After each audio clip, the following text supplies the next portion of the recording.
మనిషి అన్నాక పాపపుణ్యాలు కామన్. అనుకోకుండా కొన్ని అనివార్య పరిస్థితుల్లో కొన్నిసార్లు తప్పులు పాపాలు జరిగిపోతుంటాయి. అయితే పాపాలను తొలగించుకోవడానికి మాత్రం మనుషులు అవకాశం దొరికితే చాలు పుణ్యక్షేత్రాలు, తీర్థస్థానాలకు భారీగా ఖర్చు పెట్టుకుని మరీ వెళ్తుంటారు. కుంభమేళ, పుణ్య నదుల పుష్కరాలకు వెళ్లి పాప ప్రక్షాళన చేసుకుంటూ ఉంటారు. ఇంకా చాలా మంది అయితే ప్రతి ఏడాది ఎక్కడో ఒక దగ్గర పుణ్యక్షేత్రాలకు వెళ్లి రావడం తమ ఇయర్ షెడ్యూల్లో మస్ట్గా పెట్టుకుంటారు. ఫలానా పుణ్యక్షేత్ర దర్శనం, ఫలానా నది స్నానం చేసుకున్న పాపాలన్నీ పోతాయని తెలిస్తే చాలు ఎలాగోలా అక్కడికెళ్ళొస్తుంటారు.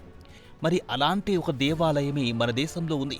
అయితే అక్కడ కేవలం 12 రూపాయలతో పాపాన్ని పోగొట్టుకోవడంతో పాటు పాప విముక్తులైనట్టు సర్టిఫికెట్ కూడా పొందొచ్చు.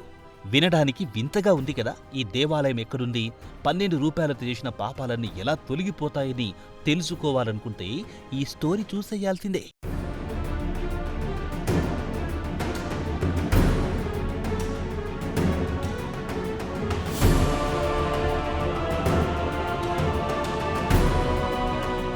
మన దేశం భిన్న సంస్కృతులతో పాటు అనేక ఆచారాలకు నిలయం. ఇక మనిషి ఎంత ఆధునిక యుగంలో ఉన్నా, ఎంత టెక్నాలజీతో జీవితాన్ని బ్రతుకుతున్నా పాప పుణ్యాలను మాత్రం నమ్ముతాడు. తాను చేసిన పుణ్యాలు తనకు జీవితంలో తిరిగొస్తాయని, అదేవిధంగా పాపం కూడా వెంటాడుతుందని ప్రగాఢంగా నమ్ముతాడు. అందుకే గుళ్ళు గోపురాలకు తిరుగుతాడు. పూజలు హోమాలతో పాప ప్రక్షాళన చేసుకుంటాడు. ఇక మన దేశంలో ఎన్నో ఆలయాలున్నాయి. ఏ ఆలయ విశిష్టత దానికే ఉంది.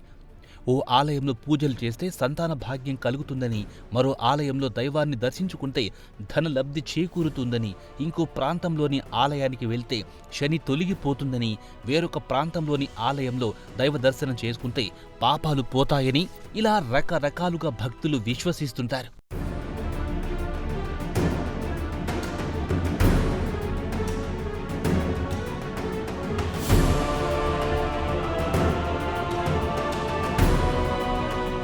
ఇక పాప పరిహారాల కోసం సిద్ధాంతులు చెప్పిన పూజలకు లక్షలు ఖర్చు చేస్తుంటారు.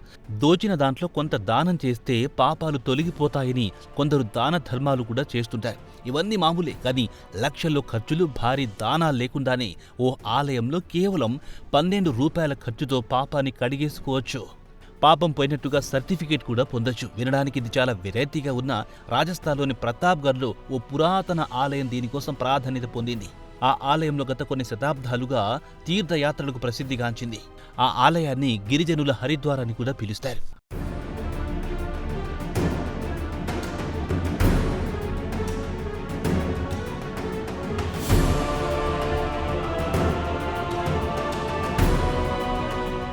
ఆ ఆలయంలోనే ఎన్నో ఏళ్లుగా అక్కడికొచ్చే భక్తులకు చేసిన పాపం పోయినట్లుగా ధృవీకరణ పత్రాలిచ్చే ఆచారం ఉన్నది. దీనే గౌతమేశ్వర్ మహాదేవ్ పాప మోచన్ తీర్థంగా కూడా పిలుస్తారు. ఈ ఆలయం పక్కనే మందాకిని పాప విమోచిని గంగా కుండ్ అనే రిజర్వాయర్ ఉంది. ఈ జలాశయం నీటితో స్నానం చేస్తే సర్వ పాపాలు తొలగిపోతాయనేది భక్తుల ప్రగాఢ విశ్వాసం. దీంతో ఈ గుడిలో కేవలం 12 రూపాయలు చెల్లించి పుణ్యస్నానం చేయొచ్చు. రిజర్వాయర్లోకి వెళ్లలేని వారు గుడిలోని వాటర్ ట్యాంక్లో నింపిన రిజర్వాయర్ నీటితో స్నానం చేసినా సరిపోతుంది. దీంతో చేసిన తప్పులకు ప్రాయశ్చిత్తం చేసుకోవడానికి చుట్టుపక్కల ప్రాంతాలు ప్రజలు భారీగా ఆలయానికి తరలిస్తుంటారు.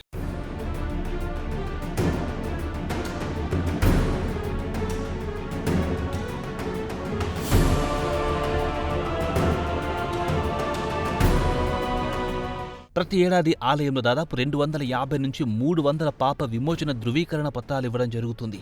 ఈ ఆచారం దేశానికి స్వాతంత్ర్యం రాక పూర్వం నుంచి కొనసాగుతున్నట్టు దేవాలయ అధికారులు చెబుతున్నారు.